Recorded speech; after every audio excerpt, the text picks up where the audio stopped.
Me encerró en la habitación con un hombre 3 veces más grande que yo. «Es solo quedarte quietecita», susurró mi padre antes de cerrar la puerta. Durante 5 años, mi cuerpo fue moneda de cambio en manos de quien debía protegerme. Hola, mis queridos y mis queridas. Qué alegría poder estar aquí con ustedes hoy. Me llamo Flora Concepción Ramírez y tengo 72 años bien vividos, gracias a Dios. Hoy vivo aquí en Guanajuato, en el interior de México, una ciudadita pequeña, pero con un corazón enorme, igual que la gente de aquí. Ustedes no imaginan lo bonito que es vivir aquí, donde todos se conocen y se ayudan. Después del cafecito, me siento en la mecedora que era de mi difunta madre, que Dios la tenga, y empiezo a tejer. Ya hice tantas servilletas, bufandas y gorros que ni sé contarlos. Empecé a tejer cuando tenía unos 60 años, ¿saben? Fue mi nietecita Juliana quien me enseñó. Imagínense nomás, la nieta enseñándole a la abuela. El mundo da tantas vueltas, ¿verdad? Ella llegó un día a mi casa con las agujas y unos ovillos coloridos. «Abuelita, voy a enseñarte algo que te va a ayudar a calmar los nervios», me dijo. Al principio, mis manos temblorosas apenas podían sostener las agujas, pero con su paciencia y mi terquedad acabé aprendiendo. Y hoy, esas agujas y hilos son mis compañeras fieles. Cuando mis deditos ya están cansados de tanto tejer, voy a la cocina a preparar alguna cosita. Hoy mismo hice unas quesadillas con queso fresco, que son una delicia. La receta vino de mi abuela, que era hija de indígenas de aquí de la región. En aquella época no había tantas modernidades, no. Todo lo hacíamos en el fogón de leña, con paciencia y cariño. Mi casita es sencilla, pero es mi rinconcito de paz. Tengo un portalito donde puse unas sillas y una mesita. Ahí recibo a las vecinas para platicar y tomar un café. Doña Lupe siempre trae tortillas recién hechas y doña Carmen cuenta las novedades del pueblo. Así vamos viviendo día tras día, compartiendo alegrías y tristezas. Por las tardecitas, cuando el sol ya se está poniendo, mis nietos llegan de la escuela. Tengo 3. Juliana de 15, Gabriel de 12 y la pequeña Mariana de 8 añitos. Ellos llenan la casa de vida con sus risas y juegos. Les ayudo con las tareas de la escuela, les cuento historias de antes y ellos me enseñan a usar estas tecnologías modernas. Fue Gabriel quien me enseñó a grabar estos videos para platicar con ustedes. Y antes de continuar mi historia, quería hacerles un pedido especial a ustedes que me están viendo. Si les gusta lo que están escuchando, por favor, dejen su like y suscríbanse al canal. Esto ayuda mucho a esta abuelita a seguir contando sus historias. Y cuéntenme aquí, en los comentarios de qué pueblito me están viendo y a qué horita del día encontraron este video. ¿De mañanita con el café, después de la comida o ya de nochecita?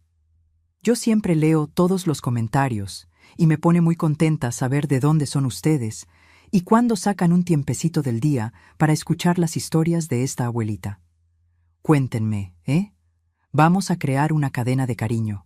Pero hoy no vine solo a hablar de mis plantitas y de mis nietecitos, no. Vine a contar una historia que guardé por muchos años, bien escondida en el fondo del corazón. Una historia de dolor, pero también de superación. Porque, mis queridos, la vida no siempre fue color de rosa como lo es hoy. Hubo un tiempo en que viví una pesadilla en manos de quien debería protegerme, mi propio padre. Nací en Dolores Hidalgo, cerquita del río Laja, en el interior de Guanajuato. Era un pueblito tranquilo, donde todos se conocían y las noticias corrían más rápido que las aguas del río. Nuestra casa era sencilla, de adobe con techo de palma, pero mi madre, Guadalupe, dejaba todo tan arregladito que parecía un palacio.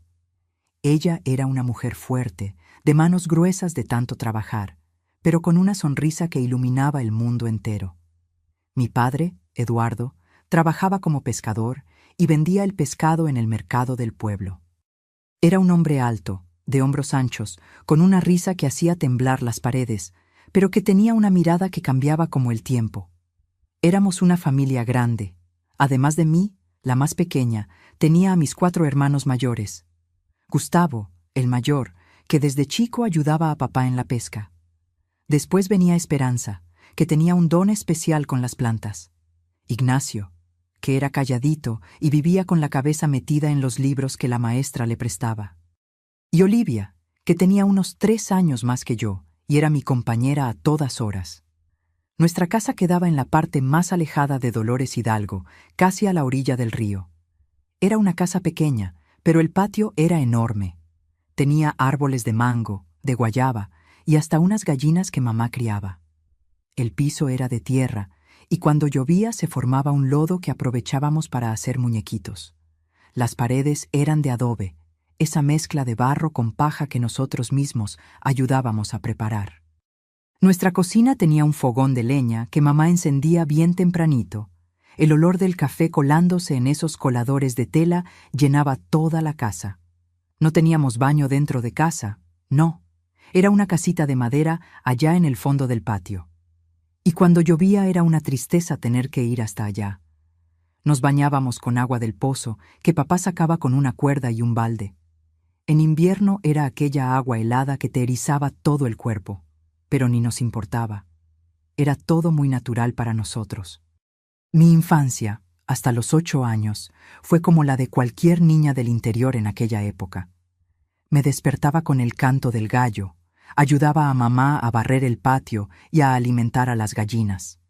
Después iba a la escuela, que era solo un saloncito donde la maestra Soledad enseñaba a todos los niños juntos, sin importar la edad. Recuerdo hasta hoy el olorcito del gis y de la cartilla amarillenta que usábamos para aprender las primeras letras. Después de la escuela era hora de jugar. Inventábamos cada juego. Había trompos, canicas, escondidas y mi favorito que era saltar la cuerda. Olivia siempre cantaba. Un hombre tocó a mi puerta y yo le abrí. Señoras y señores, pongan la mano en el suelo. Señoras y señores, salten en un pie. Y saltábamos hasta no poder más.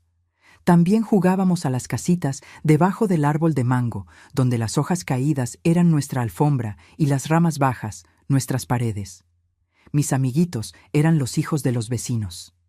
Estaba Isabel, que tenía mi edad, Roberto, que era un poco mayor y sabía hacer papalotes mejor que cualquier niño, y Rosita, que era la más animada de todas y siempre inventaba los juegos más divertidos.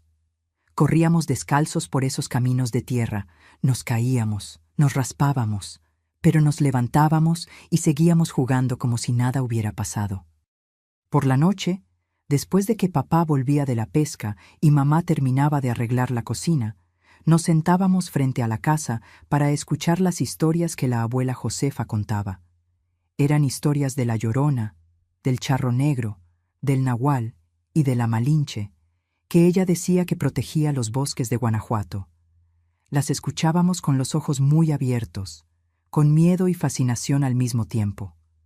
Los fines de semana, toda la familia iba a la iglesia. Era la única construcción de ladrillo de la región, toda blanquita, con una cruz en lo alto que relucía cuando le daba el sol. Mamá se ponía su único vestido bueno, uno azul marino con florecitas blancas, y me arreglaba el cabello con cintas coloridas. Después de misa era día de mercado. Papá vendía los pescados que había pescado durante la semana y mamá aprovechaba para comprar lo que necesitábamos. Harina, frijoles, un poquito de carne cuando alcanzaba. El mercado de Dolores Hidalgo era una fiesta para mis ojos de niña. Había de todo: frutas, verduras, carne seca, piloncillo, artesanías, hierbas para remedios caseros y hasta unos juguetitos de madera que nos quedábamos mirando, pero que no siempre podíamos comprar. El olor a especias se mezclaba con el de pescado fresco y frutas maduras. Los vendedores gritaban anunciando sus productos y los compradores regateaban con gusto. Fue en esa época, alrededor de mis 8 años, que las cosas comenzaron a cambiar. Primero fueron pequeños cambios, tan pequeños que casi no se notaban. Papá empezó a llegar más tarde de la pesca, a veces oliendo a tequila. Cuando llegaba así, era mejor quedarse bien quietecita, porque cualquier ruido lo irritaba. Mamá bajaba la cabeza y nos mandaba a dormir más temprano en esos días. Después, los gritos comenzaron. Yo y mis hermanos Nos encogíamos bajo la cobija, escuchando a papá gritar a mamá por cualquier motivo. La comida está fría, la casa está hecha un desastre, estás gastando demasiado. Su voz, que antes reía y hacía temblar las paredes, ahora las hacía temblar de otra manera. Recuerdo una noche en especial. La lluvia caía fuerte allá afuera y el ruido de las gotas en el techo de palma casi ahogaba los sollozos de mamá. Casi, pero no completamente. Ella tenía un paño mojado en la cara y cuando lo quitó, vi una mancha morada debajo del ojo. Fue un accidente, dijo. Me resbalé y me golpeé con la puerta. Pero sus ojos contaban otra historia. En esa misma época, mis hermanos mayores comenzaron a salir de casa uno por uno. Primero fue Gustavo, que encontró trabajo en Ciudad de México y solo volvía de vez en cuando. Después, Esperanza, que se casó con un muchacho de un pueblo vecino. Ignacio se fue a estudiar a la capital, con la ayuda de un profesor que vio potencial en él. Solo quedó Olivia, que pronto encontraría trabajo de empleada en una casa de familia en el mismo Dolores Hidalgo. Y fue ahí que el mundo comenzó a desmoronarse del todo. Una mañana nos despertamos con mamá sintiéndose mal, con una fiebre que no bajaba de ninguna manera. El doctor del pueblo vino a verla y dijo que era tifoidea, una enfermedad que se estaba extendiendo por la región a causa del agua contaminada. Por 2 meses, mamá luchó contra la enfermedad. Nosotros, los niños, nos turnábamos para darle las medicinas, cambiar los paños húmedos en su frente y hacer la comida que apenas podía tragar. En una noche de tormenta, igual a aquella en que vi lo morado en su rostro por primera vez, mamá nos llamó a mí y a Olivia cerca de la cama. Con voz débil, casi un susurro, dijo: «Cuídense la una a la otra, sean fuertes y recuerden que el amor de madre nunca termina, aunque la madre ya no esté aquí». Aquella madrugada, mientras el viento aullaba allá afuera, mamá Guadalupe partió de este mundo, dejando un vacío que jamás sería llenado. Y fue así, a los 10 años, que me vi sin el abrazo calientito y protector de mi madre, teniendo que enfrentar un mundo que, como pronto descubriría, podía ser mucho más aterrador que las historias de la Llorona que la abuela Josefa contaba. Después de que mamá se fue, la casa quedó diferente. El olor del café fresquito por la mañana fue sustituido por un silencio pesado. Las flores del jardín que ella tanto cuidaba comenzaron a marchitarse. Era como si el alma de nuestra casita se hubiera ido con ella. Durante algunas semanas, papá estuvo más callado. No gritaba, no bebía, solo miraba al vacío con aquellos ojos vacíos. Olivia, con sus 13 años, trataba de hacer el papel de mujer de la casa, pero todavía era una niña también. Yo intentaba ayudar como podía, lavando los trastes, barriendo el piso, alimentando a las gallinas, pero nada era como antes. Fue un sábado de mercado que noté el primer cambio. Papá volvió más temprano de lo normal, cargando una bolsa con comida, cosa que nunca hacía antes. «Me las arreglé para que mejoremos de vida», dijo, poniendo en la mesa un pedazo de carne que hacía mucho tiempo no veíamos. Olivia y yo nos miramos sin entender bien.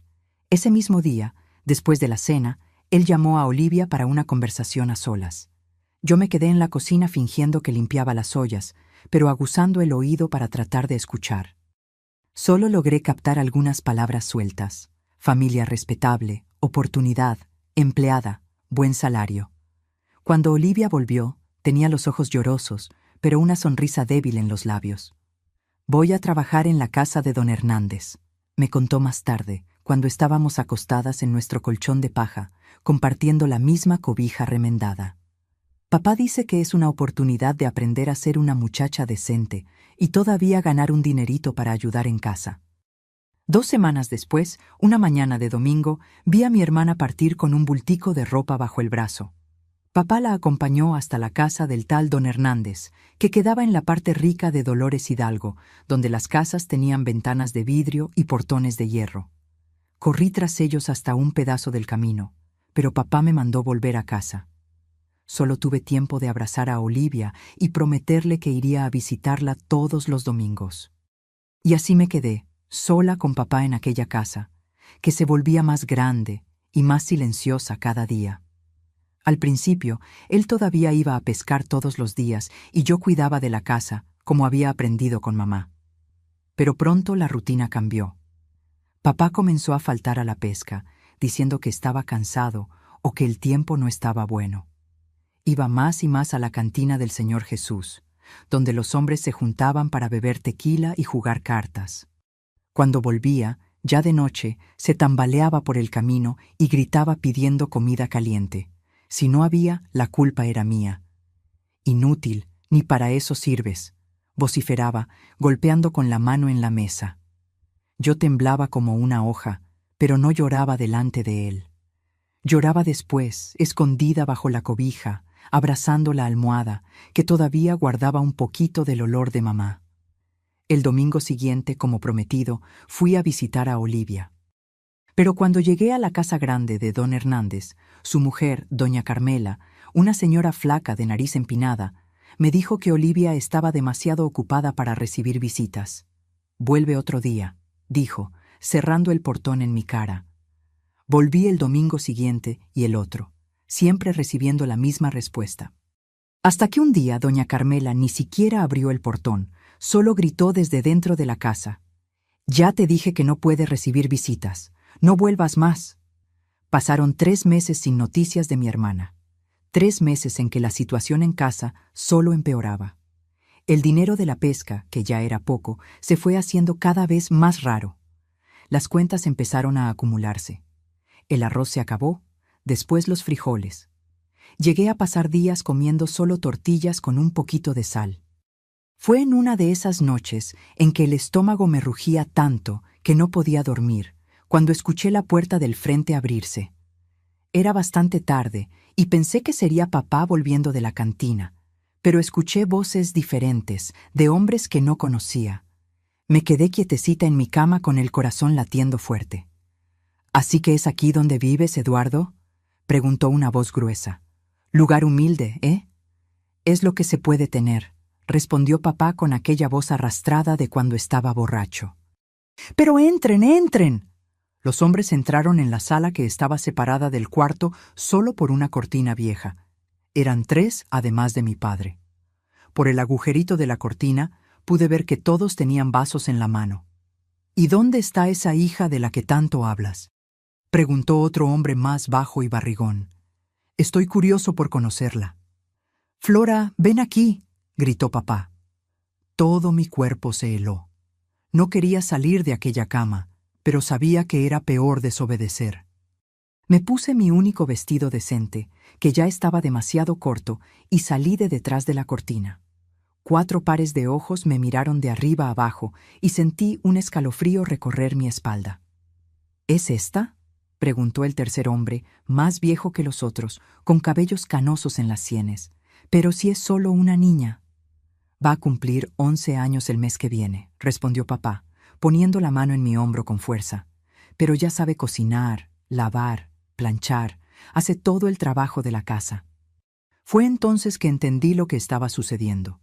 Como Olivia, yo también estaba siendo ofrecida para trabajar como empleada. Sentí una mezcla de alivio y miedo. Alivio por salir de aquella casa que solo traía recuerdos tristes ahora. Miedo por no saber lo que me esperaba. «Bueno», dijo el hombre barrigón, rascándose el mentón. «Mi mujer anda necesitando ayuda con los niños pequeños. ¿Cuánto estás pidiendo, Eduardo?». Fue como si un balde de agua fría me cayera encima. Papá no estaba solamente buscándome un empleo, me estaba vendiendo. «Para usted, que es mi amigo, lo hago por 300 pesos. Es una ganga, considerando que va a trabajar para siempre y no necesita pagarle salario, solo comida y un rinconcito para dormir». Los hombres empezaron a discutir precios, como si yo fuera una gallina en el mercado. Sentí las lágrimas quemándome en los ojos, pero no dejé que cayeran. Pensé en Olivia, en lo que le habría pasado. ¿Será que también había sido vendida así? ¿O será que realmente estaba trabajando como empleada, recibiendo un salario, como papá dijo? 500 pesos y se viene conmigo hoy mismo, dijo el hombre más viejo, sacando un fajo de dinero del bolsillo. Mi hacienda en San Miguel de Allende está necesitando una manita más en la cocina. Trato hecho, respondió papá, tomando el dinero con avidez. Ve a arreglar tus cosas, niña. Te vas con don Ricardo ahora. Con las piernas tambaleantes, volví al cuarto y junté lo poco que tenía. 2 mudas de ropa, un peine roto y una estampita de la Virgen de Guadalupe que mamá me dio. Lo puse todo en un costal de yute y volví a la sala. Listo, puede llevársela, dijo papá, ya guardando el dinero en el bolsillo del pantalón. Ni un abrazo, ni una palabra de cariño, apenas un empujoncito en la espalda en dirección a la puerta. Don Ricardo me condujo hasta una carreta que esperaba afuera. «Súbete ahí atrás», ordenó, señalando la parte de atrás, donde había sacos de harina y otros víveres. Obedecí en silencio, sentándome sobre uno de los sacos, abrazando mi bulto contra el pecho. Mientras la carreta se alejaba, miré hacia atrás una última vez. Papá estaba en la puerta contando el dinero a la luz del quinqué. No me miró, no hizo un gesto, no mostró ninguna señal de que estaba mandando lejos a su última hija. En ese momento, supe que estaba sola en el mundo. El viaje a San Miguel de Allende duró toda la noche. Encogida entre los sacos, balanceándome con los sacudones de la carreta en los caminos de tierra, traté de no pensar en lo que me esperaba. Intenté recordar las historias que la abuela Josefa contaba, los juegos con Olivia, la sonrisa de mamá, pero el miedo era más fuerte que los recuerdos. Cuando llegamos, ya amanecía. La hacienda de don Ricardo era enorme, con una casa principal de 2 pisos, blanca, con ventanas azules y varias construcciones menores esparcidas alrededor. Fui llevada directamente a la cocina, donde una mujer morena, de cabellos grises y manos callosas, me recibió con una mirada de pena. «Esta es Flora», dijo don Ricardo.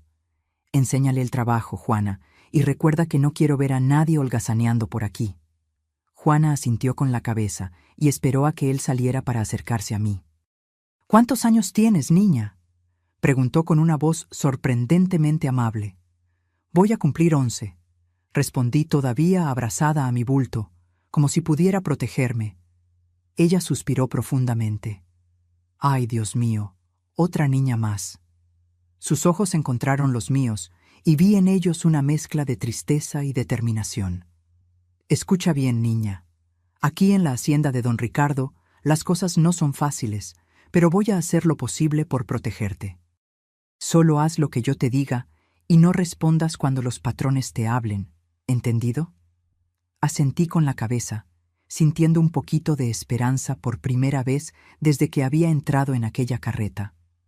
Al menos allí había alguien que parecía preocuparse. Pero aquella esperanza duró poco. A la mañana siguiente, descubrí lo que realmente significaba ser una criada en la hacienda de don Ricardo. El sol todavía no había salido cuando Juana me despertó aquella primera mañana en la hacienda. Me sacudió suavemente, puso el dedo en los labios pidiendo silencio y señaló un vestido desteñido que había dejado a los pies del petate donde yo dormía.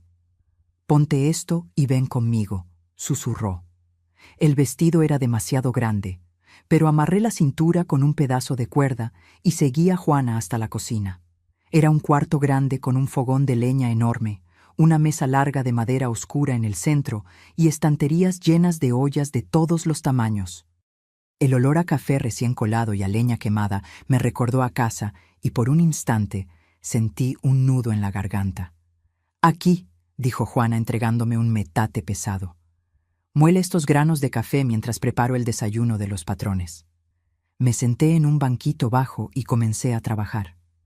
El metate era pesado para mis brazos flacos y pronto mis manos comenzaron a arder.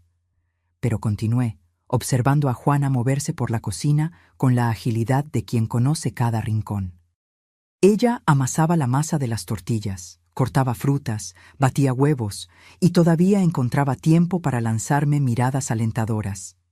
Cuando el sol finalmente apareció, la mesa de la cocina ya estaba puesta para los trabajadores de la hacienda y una bandeja con el desayuno de los patrones esperaba para ser llevada a la casa grande. Juana me dio un pedazo de tortilla y una taza de café con leche. «Come rápido», dijo. Después hay que lavar todos los trastes. Apenas había terminado de comer cuando la puerta de la cocina se abrió y entró una mujer alta, de cabellos rubios, recogidos en un moño apretado. Era doña Pilar, esposa de don Ricardo. Sus ojos azules me examinaron de arriba a abajo con frialdad. «¿Así que tú eres la nueva criada?», dijo con un acento que delataba su origen extranjero. «Juana, después de que termine aquí, mándala a la casa grande. Quiero ver si sirve para algo más que la cocina». Después de que ella salió, Juana se acercó a mí. «Ten cuidado con doña Pilar», susurró.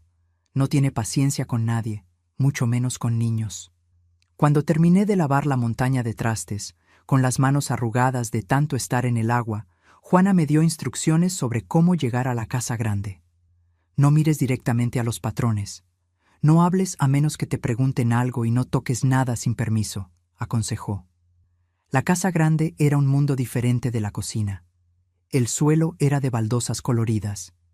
Las paredes tenían papel tapiz con diseños de flores, y los muebles eran de madera tallada que brillaba como si acabara de ser pulida. Encontré a doña Pilar en la sala, sentada en un sillón bordado, hojeando una revista. «Ah, finalmente», dijo ella, cerrando la revista. «Ven acá». Me acerqué, manteniendo los ojos bajos, como Juana me había enseñado. «Mírame», ordenó. Cuando levanté la mirada, ella sujetó mi barbilla con dedos finos y fríos. Al menos parece limpia». «¿Sabes leer un poco, niña?» «Sí, señora», respondí, recordando las lecciones de la maestra Soledad. «Excelente, vas a limpiar la biblioteca. Cada libro debe ser sacado del estante, desempolvado y colocado exactamente en el mismo lugar. ¿Entendiste?» Pasé el día entero en la biblioteca, subiendo y bajando por una escalera de madera, sacando libros polvorientos de los estantes altos. Muchos tenían títulos en idiomas que no conocía, con tapas de cuero que olían a humedad y tiempo. Mis brazos dolían, mi estómago rugía de hambre, pero no me atrevía a parar ni por un minuto. Cuando finalmente terminé, ya era casi de noche. Volví a la cocina exhausta, esperando poder comer algo. Juana me sirvió un plato de frijoles con tortilla y un pedazo pequeño de carne seca. «¿Cómo te fue allá?», preguntó mientras yo devoraba la comida. «Cansado», respondí, «pero creo que la señora quedó satisfecha».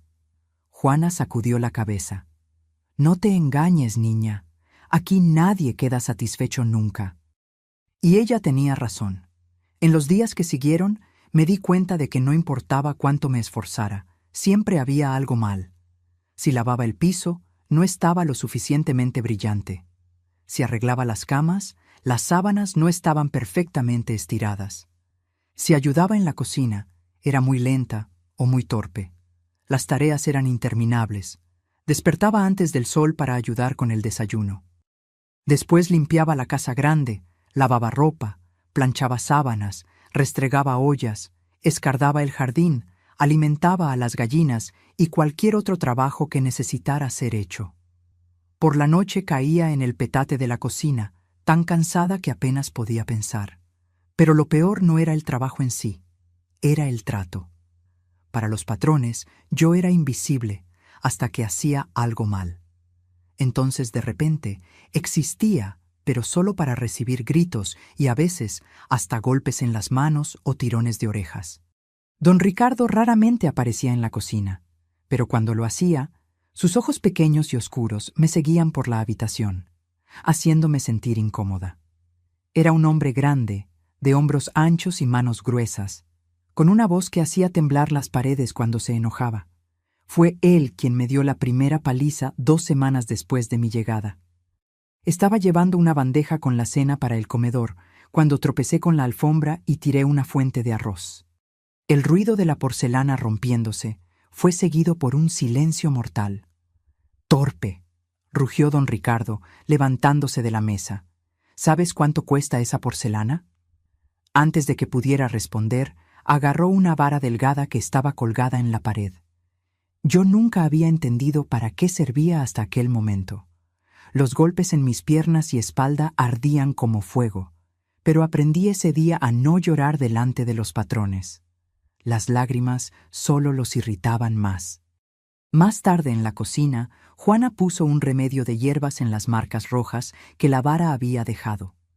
«Tienes que ser más cuidadosa», dijo, pero su voz era amable. «Él no tiene piedad de nadie».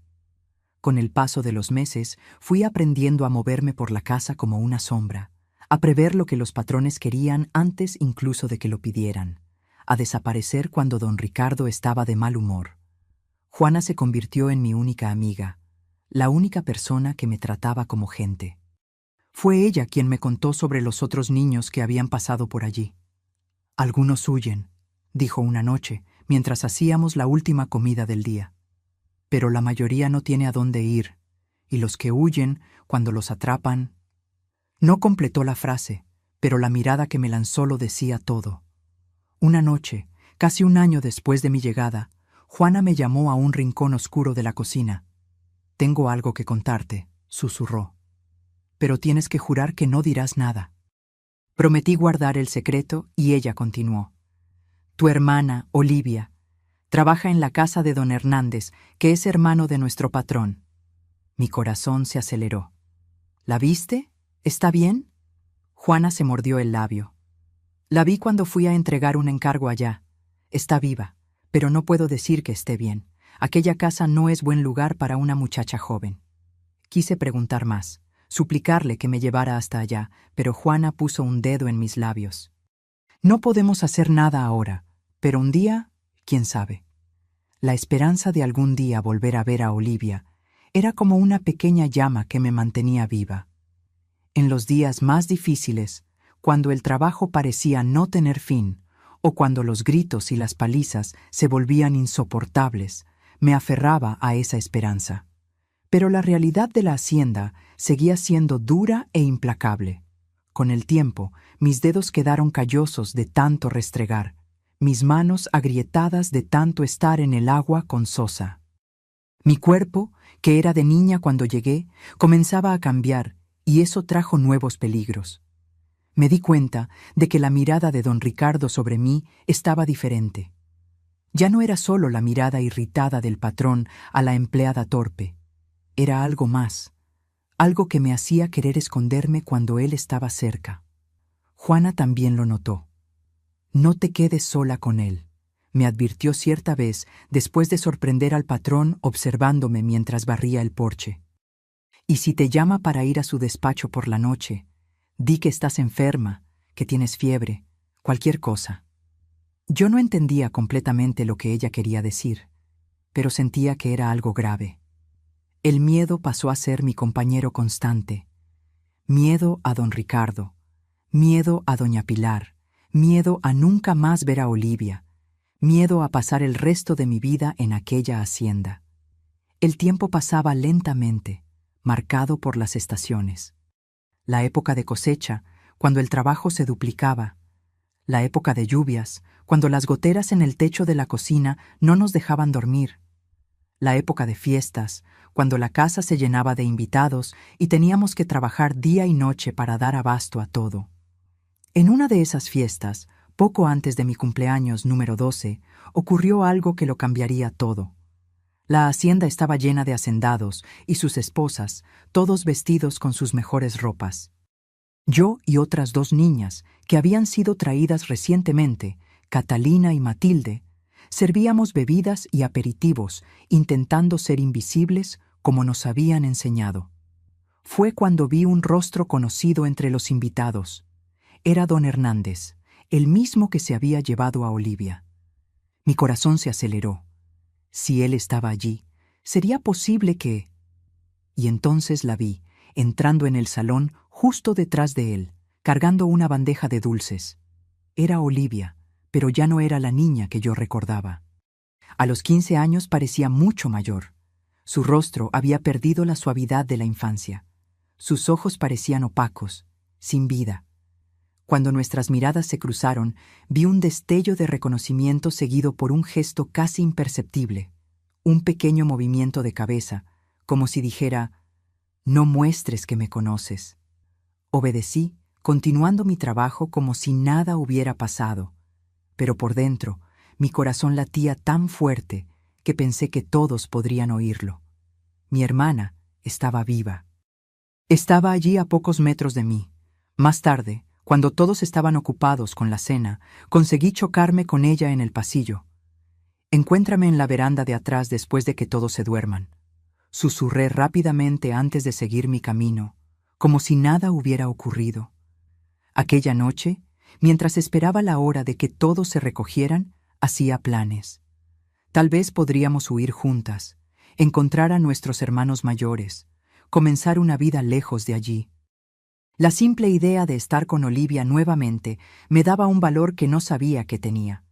Poco sabía yo que aquel reencuentro tan esperado cambiaría mi destino de formas que jamás podría imaginar. La casa finalmente se silenció alrededor de la medianoche. Los invitados, embriagados por el vino y la comida abundante, se retiraron a sus habitaciones. Los patrones, cansados de tanto socializar, también se retiraron. En la cocina, Juana y las otras criadas terminaban de guardar los últimos platos y ollas. «Voy a tomar un poco de aire allá afuera», susurré a Juana. «No puedo dormir con este calor». Ella me lanzó una mirada desconfiada, pero asintió. «No tardes y cuidado con los perros». Con el corazón latiendo acelerado, caminé entre las sombras hasta la veranda trasera. La luna llena iluminaba el patio, proyectando sombras alargadas de los árboles en el suelo de tierra. Esperé, encogida en un rincón oscuro, contando los segundos y temiendo que Olivia no pudiera venir. Después de lo que pareció una eternidad, escuché pasos ligeros acercándose. Una figura esbelta surgió en la veranda, mirando a todos lados antes de susurrar. «Flora, ¿estás ahí?» Salí de las sombras y en un instante estábamos abrazándonos. El cuerpo de Olivia estaba tan delgado que podía sentir sus huesos a través del vestido fino. Olía a perfume caro, un olor que no combinaba con la hermana que yo conocía. «Olivia, pensé que nunca más te vería», dije con la voz entrecortada por las lágrimas que intentaba contener. Ella se apartó un poco, sujetando mis hombros. A la luz de la luna pude ver su rostro con más claridad. Había algo diferente en ella, además de la delgadez y la apariencia más vieja. Sus ojos, antes tan llenos de vida, ahora parecían distantes, como si parte de ella estuviera en otro lugar. «No tenemos mucho tiempo», dijo, mirando nerviosamente por encima del hombro. «Si descubren que estamos conversando». «¿Qué te pasó?», pregunté, incapaz de contener la pregunta que me consumía. «¿Por qué nunca más te vi? ¿Por qué no me dejaban visitarte?» Olivia bajó la mirada. «Flora, las cosas no son como papá dijo que serían. No soy empleada. Soy...» Dudó, buscando las palabras. «Soy propiedad de don Hernández, como tú lo eres de don Ricardo». Incluso con mis casi 12 años, entendí lo que quería decir. Las advertencias de Juana, las miradas de don Ricardo, todo comenzaba a tener un terrible sentido. «Al principio era solo trabajo doméstico», continuó Olivia, su voz casi un susurro. «Pero después, cuando cumplí 13 años...» Su voz falló y no pudo continuar. Nos quedamos en silencio por un momento, solo sosteniendo las manos una de la otra, como hacíamos cuando éramos pequeñas y teníamos miedo durante las tormentas. «Necesitamos huir de aquí», dije finalmente, apretando sus manos. «Juntas podemos encontrar a Gustavo o a Esperanza o...» «No es tan simple», interrumpió Olivia con una amargura que no combinaba con su edad. «Ya intenté huir una vez. Me atraparon antes de llegar al camino principal». Giró la cara y, a la luz de la luna, vi una cicatriz fina que descendía desde su oreja hasta su barbilla. Fue el castigo por tratar de ser ingrata, como él dijo. Sentí un escalofrío recorrer mi espalda. «Pero no podemos quedarnos aquí para siempre. Don Ricardo, él me mira de una manera...» «Lo sé», dijo Olivia, y vi lágrimas brillando en sus ojos. «Es por eso que tenemos que ser astutas. No podemos simplemente correr. Necesitamos un plan». Asentí, sintiendo una mezcla de miedo y determinación creciendo dentro de mí. «¿Qué tipo de plan?». Olivia miró a los lados una vez más, asegurándose de que estábamos solas. «Hay un muchacho que trabaja en las tierras de don Hernández», Ramón. Él ha sido bueno conmigo. Me trae comida cuando estoy castigada. Me avisa cuando el patrón está de mal humor. Él dijo que conoce gente en Ciudad de México que puede ayudarnos. ¿Ciudad de México? ¿Está tan lejos? Pero es nuestra mejor oportunidad. Una ciudad grande donde podemos desaparecer. Y Gustavo está allá, ¿recuerdas? Si logramos llegar hasta él. La mención del nombre de nuestro hermano mayor trajo una pizca de esperanza. Gustavo siempre fue el fuerte, el protector. Si estuviéramos con él, estaríamos seguras. ¿Cómo haríamos eso?, pregunté, ya imaginando el viaje. Dentro de un mes habrá la fiesta de la independencia. Los patrones van a la ciudad, a una casa del alcalde. Llevan solo algunos empleados. Yo ya me ofrecí para ir. Tú necesitas hacer lo mismo. Si estamos en la ciudad, será más fácil escapar. El plan parecía peligroso, casi imposible, pero la alternativa, quedarme en la hacienda, esperando que don Ricardo finalmente hiciera conmigo lo que temía, era impensable. Lo intentaré, prometí. Pero ¿y si no me eligen para ir? Entonces intentaremos otra cosa, respondió Olivia con una determinación que me recordó a mamá. Pero no voy a dejarte aquí, Flora, no después de finalmente encontrarte. Oímos un ruido viniendo de la casa y nos separamos rápidamente. Tengo que volver, susurró Olivia. Si doña Carmela se da cuenta de que salí de la habitación, nos abrazamos una última vez fuertemente, como si quisiéramos absorber la presencia una de la otra para los días solitarios que vendrían. 1 mes, murmuró ella en mi oído. Aguanta firme 1 mes más. Y entonces se fue, desapareciendo en las sombras tan silenciosamente como había llegado. Me quedé allí algunos minutos más, sintiendo la brisa nocturna secar las lágrimas en mi rostro. 1 mes parecía al mismo tiempo tan cerca y tan lejos. Volví a la cocina con pasos ligeros, rezando para que Juana ya se hubiera ido a dormir. Pero ella estaba allí, sentada a la mesa con una vela encendida iluminando su rostro cansado. «¿La encontraste, verdad?», preguntó, sin preámbulos. Pensé en negar, pero la mirada de ella decía que sería inútil. Asentí con la cabeza. Estaba desconfiada cuando vi a la muchacha de don Hernández. La manera como se miraron tenía algo familiar. Ella suspiró profundamente. ¿Están planeando huir? No era una pregunta, pero confirmé de todas formas. Necesitamos salir de aquí, Juana. Tú sabes lo que va a pasar si me quedo. Ella extendió la mano y tocó mi rostro con suavidad. Lo sé, niña, lo sé muy bien. Sus ojos, generalmente tan fuertes, parecían tristes ahora. He visto esta historia tantas veces. ¿Vas a delatarnos?, pregunté temiendo la respuesta. Juana sacudió la cabeza. No, pero necesito que entiendas el peligro. Si las atrapan... No completó la frase, pero no era necesario. La imagen de la cicatriz en el rostro de Olivia estaba vívida en mi mente. No tenemos elección, dije con una convicción que me sorprendió. Prefiero morir intentando que vivir así. Las palabras tan duras viniendo de una niña tan joven hicieron a Juana bajar la cabeza. Cuando la levantó de nuevo, había una resolución en su mirada. Voy a ayudarlas. En las semanas siguientes viví en un estado constante de nerviosismo. Cada vez que don Ricardo entraba en la cocina, yo temblaba. Cada vez que doña Pilar me llamaba, temía que de alguna forma hubiera descubierto nuestros planes. Para mi desesperación, a medida que la fiesta de la independencia se acercaba, las miradas de don Ricardo se volvían más insistentes, más amenazadoras. Una noche, él me llamó a su despacho para servir tequila. Mientras llenaba su vaso, sentí su mano tocar mi pierna. Tiré la botella del susto y el tequila se derramó en su pantalón. La bofetada vino rápida, tomándome por sorpresa. «¡Torpe!», rugió él. «Esto va a salir de tu pellejo». Me encogí en el rincón esperando la golpiza, pero él solo se levantó, limpiándose el pantalón mojado. «Mañana», dijo con una voz que hizo helar mi sangre. «Mañana por la noche volverás aquí y limpiarás este desastre como es debido.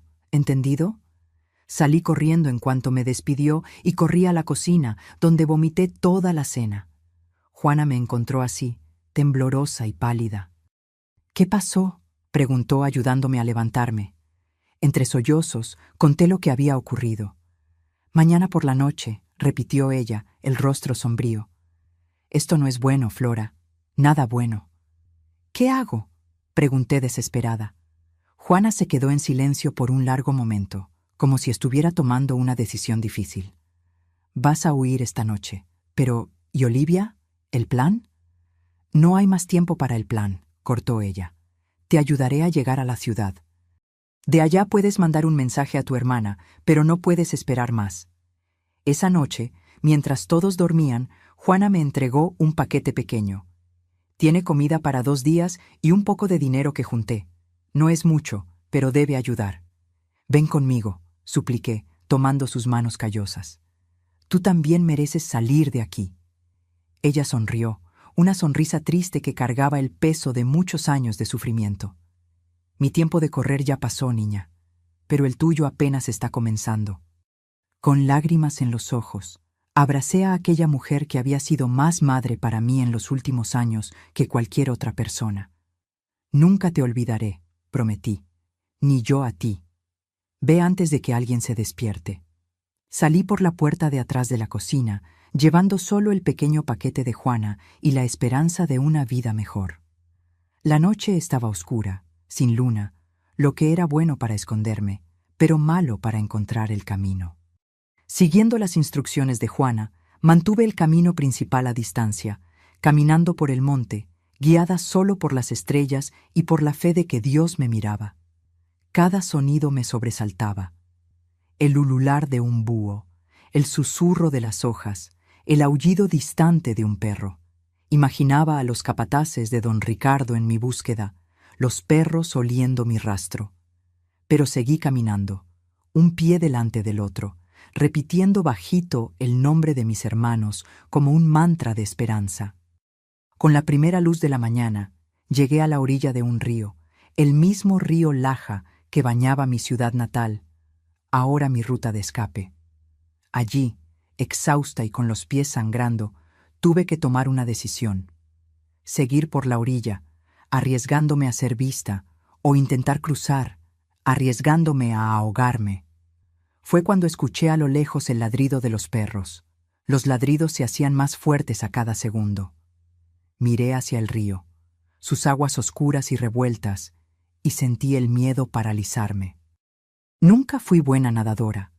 Las pocas veces que había entrado en el Laja, había sido de la mano de Olivia o de Gustavo, en tramos poco profundos y tranquilos. Este era diferente, profundo y con corriente fuerte. «Dios mío, ayúdame», murmuré mientras los ladridos se acercaban. Fue entonces cuando divisé a algunos metros río abajo una pequeña canoa amarrada a un tronco caído. Parecía vieja y maltrecha, pero era mi única oportunidad. Corrí hacia ella, ignorando las espinas que arañaban mis piernas desnudas y las piedras que lastimaban mis pies descalzos. La canoa tenía un pequeño agujero, pero todavía flotaba.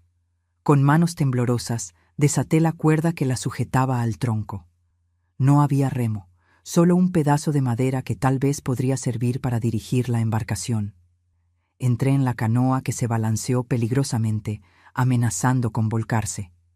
Me agarré a los bordes con fuerza, esperando que el balanceo pasara. Después usé el pedazo de madera para empujar la canoa lejos de la orilla. La corriente pronto me atrapó, llevándome río abajo mucho más rápido de lo que esperaba. Miré hacia atrás y vi en la orilla que acababa de dejar a 3 hombres con perros. Uno de ellos señaló en mi dirección, gritando algo que el viento se llevó. Vi a uno de los hombres entrar en el agua como si fuera a intentar nadar hasta mí, pero otro lo jaló de vuelta, gritando y gesticulando. La canoa giraba y se balanceaba en la corriente, y todo lo que podía hacer era agarrarme a los bordes y rezar. El agua entraba por el pequeño agujero en el fondo, mojando mi falda. El sol comenzaba a salir, lanzando una luz dorada sobre el río, volviendo todo aterradoramente visible. No sé decir cuánto tiempo estuve así, a merced de las aguas. Minutos u horas, era imposible precisar. El miedo y el agotamiento comenzaban a cobrar su precio y sentí mis ojos pesados incluso en medio del peligro. Fue un sacudón violento lo que me despertó. La canoa había golpeado una piedra y ahora giraba descontroladamente. A lo lejos, escuché el sonido que los ribereños más temían, el rugido de unos rápidos. El río Laja, generalmente tan manso, tenía sus tramos traicioneros y yo estaba siendo arrastrada hacia uno de ellos. «¡Ayúdame, Virgencita!», grité cuando la canoa comenzó a tomar velocidad, bajando por los rápidos. El agua salpicaba para todos lados, empapándome completamente. Un golpe particularmente fuerte casi me tiró de la canoa. Me agarré con toda la fuerza, los nudillos blancos de tensión. Y entonces, tan repentinamente como había comenzado, los rápidos terminaron. La canoa se deslizó hacia aguas más tranquilas, pero el alivio duró poco. El impacto en las rocas había agrandado el agujero y el agua entraba con más fuerza. Ahora la canoa comenzaba a hundirse. Miré alrededor, desesperada. La orilla derecha parecía intransitable, con barrancos empinados y vegetación densa. Pero a la izquierda vi una pequeña playa de arena seguida por un terreno más plano. Usando el pedazo de madera como remo improvisado, intenté dirigir la canoa hacia allá, pero estaba demasiado pesada con el agua que entraba. Cuando el agua ya llegaba a la altura de mis rodillas dentro de la canoa, tomé una decisión. Apretando el paquete de Juana contra el pecho, salté al agua. El choque del agua fría me quitó el aliento, y por un momento me hundí, tragando agua del río. Cuando emergí, tosiendo y jadeando, la corriente ya me llevaba lejos de la orilla. Intenté nadar, moviendo los brazos como había visto hacer a mis hermanos, pero el peso de la ropa mojada y del paquete me jalaba hacia abajo. La orilla parecía cada vez más distante y el agotamiento comenzaba a vencer. No voy a morir así, pensé. No después de todo lo que he pasado. Con un último esfuerzo, solté el paquete, sacrificando la comida y el dinero por la oportunidad de vivir, y nadé con toda la fuerza que me quedaba. La orilla se acercaba lentamente, cada brazada una pequeña victoria contra la muerte. Cuando mis pies finalmente tocaron el fondo, apenas podía creerlo. Me arrastré a la pequeña playa de arena, cayendo de rodillas en cuanto salí del agua. Me quedé allí tosiendo, temblando y llorando de alivio, pero no podía descansar por mucho tiempo. Los hombres de don Ricardo podían estar en cualquier lugar y yo estaba sola, empapada, sin comida y sin dinero. Me levanté con esfuerzo y comencé a caminar, siguiendo el curso del río. El sol ya estaba alto en el cielo cuando divisé lo que parecía ser un pequeño poblado. De lejos podía ver algunas casas de paja, similares a la de mi infancia en Dolores Hidalgo, y una construcción mayor que parecía ser una iglesia o un almacén. Dudé. ¿Y si alguien allí trabajaba para don Ricardo? ¿Y si me entregaban? El hambre y el cansancio, sin embargo, hablaron más alto. Necesitaba ayuda o no sobreviviría mucho más tiempo. Me acerqué cautelosamente, tratando de parecer lo menos sospechosa posible, lo que era difícil considerando mi ropa mojada y mi apariencia desgreñada. Las primeras personas que vi fueron algunas mujeres tendiendo ropa en tendederos improvisados. Cuando me vieron, pararon lo que hacían, mirándome con asombro. «Buenos días», dije con la voz temblorosa. «Disculpen, me perdí». Una de las mujeres, mayor que las otras, se acercó a mí. Tenía cabellos grises, recogidos en un moño, y manos callosas como las de Juana. «Perdida es poco, niña», dijo, observando mi ropa empapada y los rasguños en mis brazos y piernas. «Pareces que escapaste del infierno». No respondí. No sabía cuánto podía contar, cuánto era seguro revelar. «Estás temblando», continuó. «Ven, vamos adentro. Me llamo Luisa». La seguí hasta una casita simple, pero limpia y organizada. Dentro, el olor a café y a pan de elote me hizo recordar que no comía nada desde la noche anterior.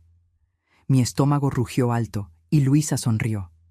«Siéntate», dijo, señalando un banquito de madera cerca de la mesa. «Voy a buscar algo para que comas y una ropa seca». Mientras ella se movía por la casa, Miré alrededor, buscando señales de peligro. Vi solo los objetos típicos de un hogar simple: ollas de barro, canastos de palma, algunas imágenes de santos en la pared. Luisa volvió con una muda de ropa y un pedazo de toalla. «Cámbiate detrás de ese biombo», dijo, señalando un rincón de la sala. «Después ven a comer». La ropa era grande para mí, probablemente de una hija mayor, pero estaba limpia y seca. Cuando volví, Luisa ya había puesto en la mesa un plato con tamal, un pedazo de carne seca y una taza de café con leche. Me senté y comencé a comer, tratando de no demostrar lo hambrienta que estaba, pero sin mucho éxito. «Despacio», aconsejó Luisa, «o te hará mal». Cuando finalmente saciada, miré a la mujer que me había acogido con tanta bondad. Pregunté: «Señora, ¿me ayudaría a llegar a Ciudad de México?» Luisa frunció el ceño. «¿Ciudad de México? Está lejos de aquí. ¿Qué hace una niña como tú queriendo ir tan lejos?» Bajé los ojos. «Mi hermano vive allá. Necesito encontrarlo». «¿Y tus padres?» Sentí las lágrimas volver. «Mi madre murió hace tiempo. Mi padre...» No conseguí continuar. Luisa pareció entender. Puso la mano sobre la mía. «Estás huyendo, ¿no es así?» Asentí con la cabeza, sin valor para mirarla. «De la hacienda de don Ricardo». Levanté los ojos, sorprendida. «¿Cómo lo sabe?» «No eres la primera niña que pasa por aquí en esa situación», respondió con un suspiro cansado. «Este pueblo, San Miguel el Alto, queda entre las tierras de don Ricardo y la ciudad de Guanajuato. De vez en cuando aparece alguna criada huyendo». «¿Va a entregarme?», pregunté, ya calculando la distancia hasta la puerta. «No, niña, don Ricardo no tiene poder aquí. Este pueblito pertenece a la iglesia. El padre Tomás no deja a los capataces del hacendado entrar aquí». Sentí un alivio tan grande que casi me desplomé en la silla. «Gracias a Dios», murmuré. «Pero no va a ser fácil llegar a Ciudad de México», continuó Luisa. «Es más de un día de viaje. Tienes que tomar el autobús hasta Guadalajara y de allí otro hasta la capital». Al oír el nombre de mi ciudad natal, sentí un nudo en el corazón. No puedo volver a Dolores Hidalgo. Mi padre puede encontrarme. Luisa se quedó pensativa. «Entiendo, pero hay otro camino. Puedes tomar el autobús de aquí hasta San Luis Potosí y de allí el autobús para Ciudad de México. Es más largo, pero más seguro». La mención de dinero me hizo recordar el paquete perdido en el río. «No tengo cómo pagar el pasaje», confesé avergonzada. Luisa se quedó en silencio por un momento. Después se levantó y fue hasta un pequeño baúl en el rincón de la sala. Volvió con un saquito de tela. «Esto debe ser suficiente para los pasajes y un poco de comida», dijo, entregándome el saquito que tintineaba con monedas. Era para el ajuar de mi hija menor, Lucía, pero ella también fue llevada a una hacienda. Nunca más volvió. Miré el saquito, después a Luisa, sin palabras para expresar mi gratitud. «Solo prométeme una cosa», continuó, sosteniendo mis manos. «Cuando llegues a Ciudad de México, busca ayuda. No te quedes sola en las calles. Y un día, cuando puedas, ayuda a otra niña que lo necesite, como yo te estoy ayudando ahora». Prometí con lágrimas en los ojos. «Voy a buscar a mi hermano Gustavo y después voy a volver para buscar a mi hermana Olivia. Ella todavía está presa en la hacienda del hermano de don Ricardo». Luisa sonrió, una sonrisa triste que hablaba de muchas pérdidas. «Tienes valor, niña. Lo vas a necesitar». Esa misma tarde, Luisa me llevó hasta el pequeño embarcadero del pueblo. Un autobús se preparaba para salir hacia San Luis Potosí. «¡Daniel!», llamó Luisa, saludando al hombre que acomodaba maletas en el autobús. «Tengo una pasajera para ti». Daniel, un hombre de mediana edad con la piel curtida por el sol y el polvo, me miró con curiosidad. «Es sobrina de una amiga mía de San Luis Potosí», explicó Luisa con una naturalidad que me sorprendió. «Está volviendo a su casa después de visitarme». «El autobús no es de pasajeros», refunfuñó Daniel. «Pero por usted, doña Luisa, hago una excepción». Luisa me abrazó fuerte antes de que yo subiera al autobús. Que Dios te proteja, niña. Gracias por todo, susurré. Nunca la olvidaré. El autobús partió entre nubes de polvo, dejando atrás el pequeño pueblo que había sido mi refugio. Me senté junto a la ventana, mirando los campos que habían sido testigos de mi huida desesperada. El viaje hasta San Luis Potosí llevó casi un día entero. Daniel no hizo muchas preguntas, solo me ofreció agua y un poco de tortillas con frijoles. Cuando finalmente llegamos, ya anochecía. La terminal de autobuses de San Luis Potosí era mucho más grande y más bulliciosa que la del pueblito. Autobuses de todos los tamaños llegaban y partían, cargados de mercancías y personas. Daniel me indicó dónde quedaba la salida de los autobuses hacia Ciudad de México. «Hay autobuses para la capital mañana temprano», dijo. «Ten cuidado por ahí, niña». Pasé la noche en la terminal, acurrucada en un rincón, con miedo de cerrar los ojos y despertar de vuelta en la hacienda. Cuando anunciaron el primer autobús para Ciudad de México, compré mi pasaje y embarqué, todavía sin creer que realmente estaba escapando. El viaje fue largo por carreteras llenas de baches que hacían el autobús balancearse como una canoa en aguas turbulentas. Pero cada kilómetro me alejaba de don Ricardo y me acercaba a la libertad, y tal vez a Gustavo. Ciudad de México surgió en el horizonte como un espejismo. Nunca había visto una ciudad tan grande. Edificios que parecían tocar el cielo, calles anchas llenas de coches, personas apuradas para todos lados. Cuando bajé del autobús, me quedé parada, sin saber a dónde ir.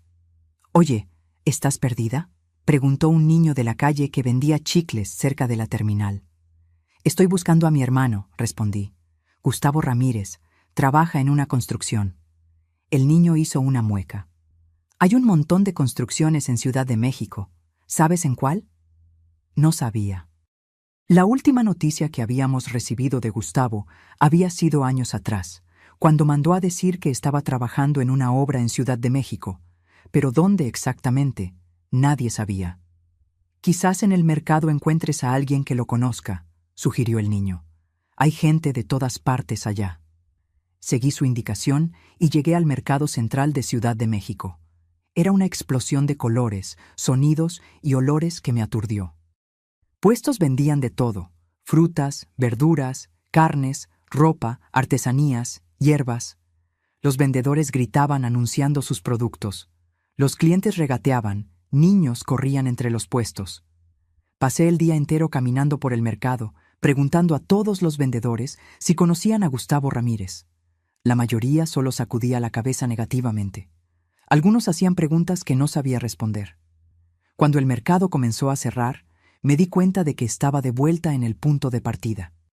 Con el dinero que quedaba, compré un poco de comida y encontré una pensión barata cerca de la terminal. La dueña, una señora llamada Mercedes, me miró desconfiada cuando pedí un cuarto. «¿Dónde están tus padres, niña?». «Estoy buscando a mi hermano», respondí, repitiendo la historia que había ensayado.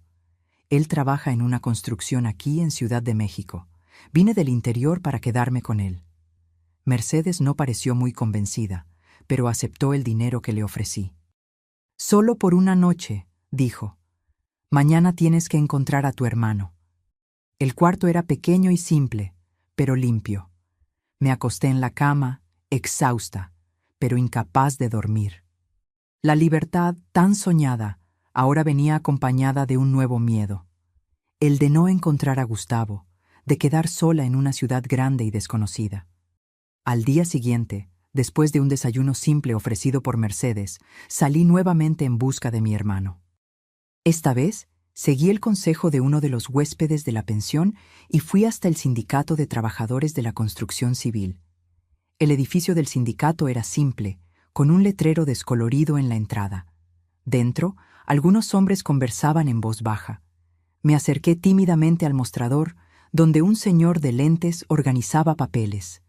«Disculpe», dije con la voz temblorosa. «Estoy buscando a mi hermano, Gustavo Ramírez. Él trabaja en construcciones aquí en Ciudad de México». El hombre me miró por encima de los lentes. «Gustavo Ramírez. No recuerdo ese nombre, pero tenemos un registro de los afiliados. Déjame verificar». Mientras él consultaba un gran libro de registros, mi corazón latía acelerado. Era mi última esperanza. No tenemos ningún Gustavo Ramírez registrado, dijo finalmente el hombre. ¿Estás segura de que trabaja en construcción civil? Sentí como si el suelo desapareciera bajo mis pies. Sí, estoy segura. Por lo menos eso es lo que hacía cuando salió de casa. ¿Y cuándo fue eso? Hace unos 5 años. El hombre suspiró. Muchas cosas pueden cambiar en 5 años, niña. Puede estar en otra ciudad, otro estado incluso. Salí del sindicato destrozada, sin Gustavo, sin dinero, sin un lugar para quedarme. ¿Qué haría ahora? Estaba caminando sin rumbo por la ciudad cuando escuché a alguien llamar mi nombre. Me volví asustada, temiendo ver a uno de los capataces de don Ricardo. Pero quien venía en mi dirección era una mujer que no reconocí de inmediato. Flora, ¿eres tú de verdad? Cuando ella se acercó, casi me caí hacia atrás de la sorpresa. Era Esperanza, mi hermana mayor, que había salido de casa para casarse años atrás. Estaba diferente, el cabello más corto, ropa de ciudad, pero era ella, sin duda. Esperanza, exclamé corriendo para abrazarla. ¿Cómo? ¿Cómo me encontraste? Ella me abrazó fuerte, después sostuvo mi rostro entre sus manos, como para confirmar que era realmente yo. No te encontré, fue casualidad o Dios, quién sabe. Estoy aquí comprando tela para hacer cortinas. Pero, ¿qué estás haciendo aquí y sola? Las lágrimas que había contenido por tanto tiempo finalmente llegaron. Entre sollozos, conté todo a Esperanza. La muerte de mamá, papá vendiéndome al hacendado, los años en la hacienda, la huida por el río, la ayuda de Luisa, la búsqueda de Gustavo. Esperanza escuchó todo en silencio, su rostro pasando de la sorpresa al horror y finalmente a la furia. Cuando terminé, me abrazó nuevamente, tan fuerte que casi no pude respirar. Mi hermanita, dijo con la voz entrecortada. Pasé por tantas dificultades que no volví a verlos. Pensé que estaban bien con papá. Si hubiera sabido, no es tu culpa, le dije secándome las lágrimas. Tú no sabías. Esperanza sostuvo mis manos. ¿Vienes a vivir conmigo ahora? Con Antonio, mi esposo, y nuestros hijos. Tenemos una casa pequeña, pero hay espacio para ti.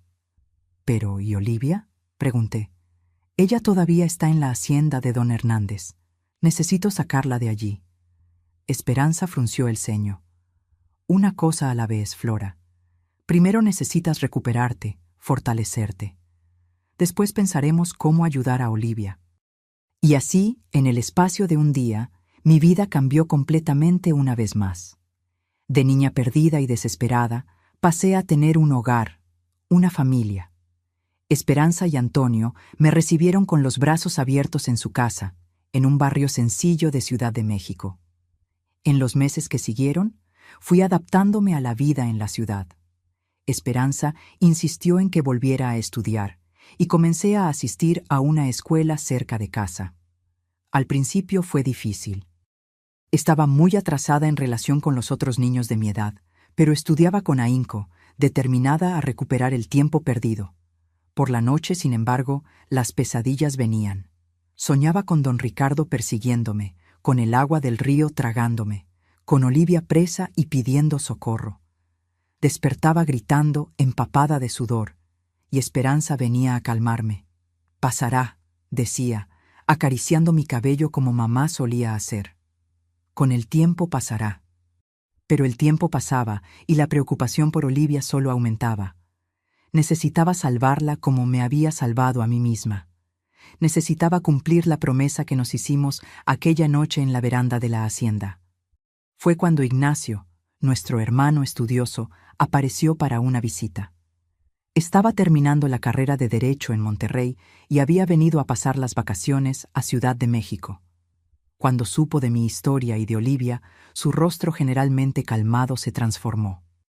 «Esto es un crimen, Flora. Lo que te hicieron, lo que le están haciendo a Olivia, es trabajo esclavo, es abuso, es tráfico de personas.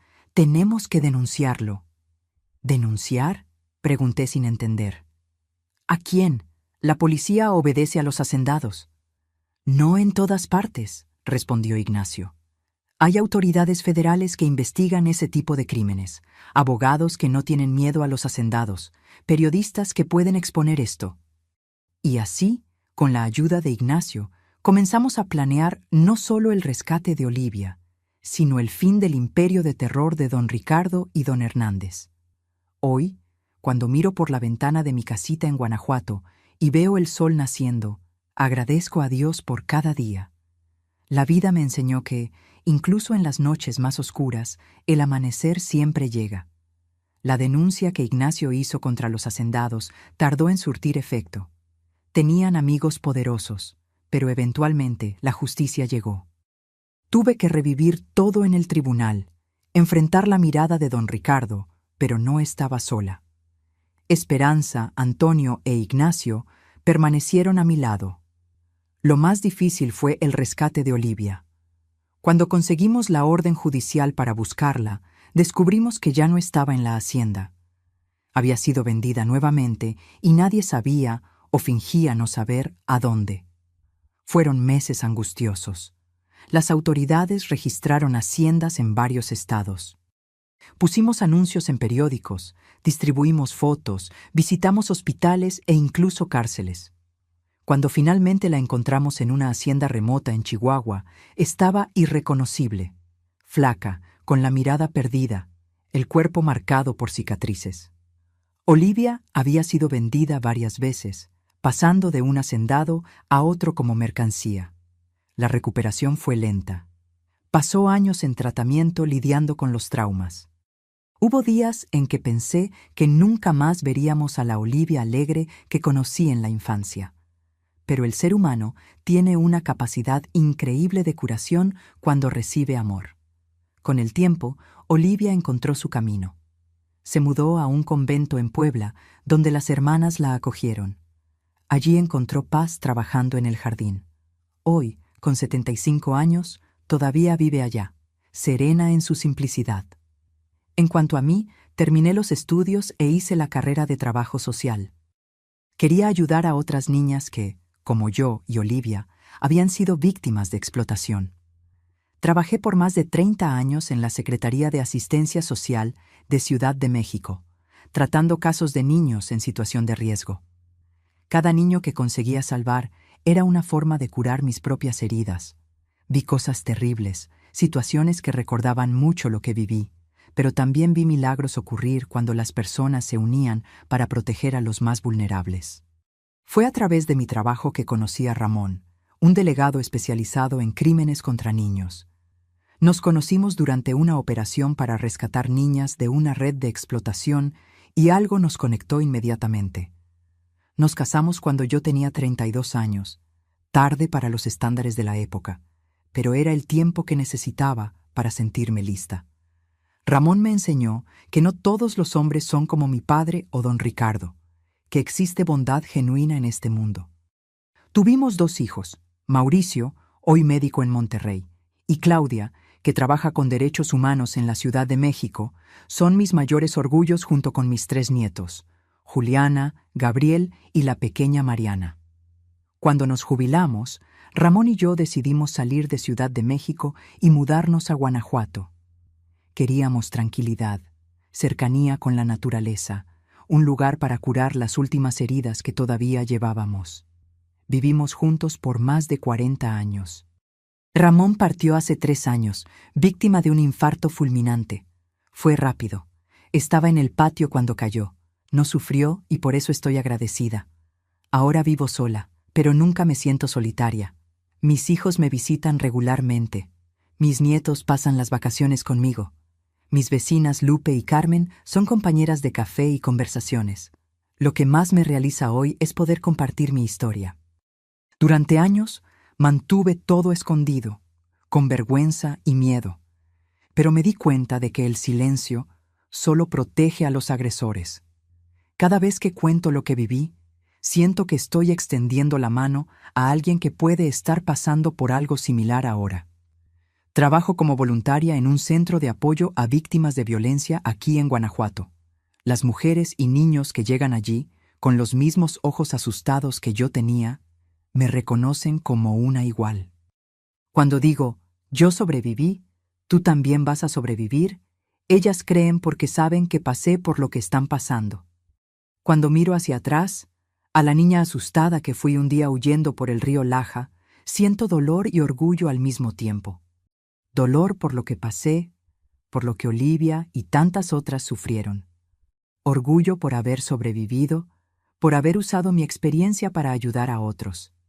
La vida no me dio solo cicatrices, me dio propósito. Cada desafío que enfrenté me preparó para tender la mano a quien lo necesita. Cada lágrima que derramé me enseñó a secar las lágrimas de los otros con más compasión. Si hay algo que aprendí, mis queridos, es que nuestra historia no termina en nuestros traumas. Ellos son apenas capítulos dolorosos, sí, pero no son el libro entero. Lo que hacemos después, cómo elegimos seguir viviendo, es lo que realmente importa. Y así voy llevando la vida un día a la vez, agradecida por cada amanecer, por cada abrazo de mis nietos, por cada oportunidad de transformar dolor en sanación, no solo para mí, sino para otros que cruzan mi camino. Mis queridos, si estás pasando por momentos difíciles ahora, quiero que sepas, no estás solo y esto no es el fin de tu historia. Cuando huí de la hacienda, pensaba que nunca más sería feliz, que las marcas que cargaba por dentro y por fuera me definirían para siempre. Estaba equivocada. Somos mucho más que nuestras peores experiencias. Lo que aprendí en la vida, y quiero compartir con ustedes, es que nuestra capacidad de recomenzar es mucho mayor de lo que imaginamos. Cuando todo parece perdido, cuando el dolor parece que va a tragarnos, aún así existe un camino adelante. Aprendí que cada persona que encontramos puede cambiar nuestra trayectoria. Juana me mostró protección cuando más la necesitaba. Luisa me dio esperanza cuando todo parecía imposible. Esperanza me ofreció un hogar cuando no tenía a dónde ir. Nunca subestimes el poder de tender la mano a alguien que sufre. Literalmente puedes salvar una vida. Aprendí que la justicia y la sanación no siempre llegan a la velocidad que queremos. Tomó años para que los hacendados fueran castigados, más tiempo aún para que Olivia se recuperara. Pero eso no significa que debamos rendirnos. La persistencia es una forma de valentía. Aprendí que nuestro mayor poder está en transformar nuestro dolor en algo significativo. Usé mi experiencia para identificar señales de abuso que otros no podían ver, para alcanzar a niños antes de que ocurriera lo peor. Nuestras heridas pueden convertirse en ventanas, a través de las cuales vemos el sufrimiento de los demás con más claridad y compasión. Aprendí que el cuerpo puede ser lastimado, pero el espíritu tiene una fuerza indomable. Incluso en las peores situaciones, existe una parte de nosotros que permanece intocable, que ningún agresor puede alcanzar. Es esa parte la que nos permite reconstruir, renacer, recomenzar. Si estás sufriendo ahora, no te avergüences de pedir ayuda. No es debilidad, es el primer paso hacia la libertad. Busca autoridades, organizaciones de protección, personas de confianza. No creas cuando te digan que no tienes salida. Siempre hay un camino, incluso cuando no podemos verlo en el momento. Y si conoces a alguien que está viviendo el infierno que yo viví, no te quedes en silencio. Sé la voz de quien aún no puede hablar. Sé la mano extendida para quien cree que está solo. Mis queridos, si mi historia tocó su corazón, les pido que se suscriban al canal y activen la campanita. Cada suscripción me da fuerza para seguir compartiendo estas memorias dolorosas. Cuando contamos nuestras historias de superación, creamos una red de esperanza que puede alcanzar a quien más lo necesita. Es como encender una vela en la oscuridad. Su luz puede guiar a alguien que está perdido. Dejen en los comentarios la palabra recomienzo. Solo quien vio hasta aquí entiende el verdadero poder de esa palabra. Háganlo ahora, no esperen ni un minuto más. La vida va más allá del dolor. Crean en eso. Yo soy la prueba viva de que es posible sobrevivir, sanar, florecer y finalmente ayudar a otros a hacer lo mismo. Esa es la verdadera victoria sobre aquellos que intentaron destruirnos. Que Dios bendiga a cada uno de ustedes y que nunca falte esperanza en sus corazones.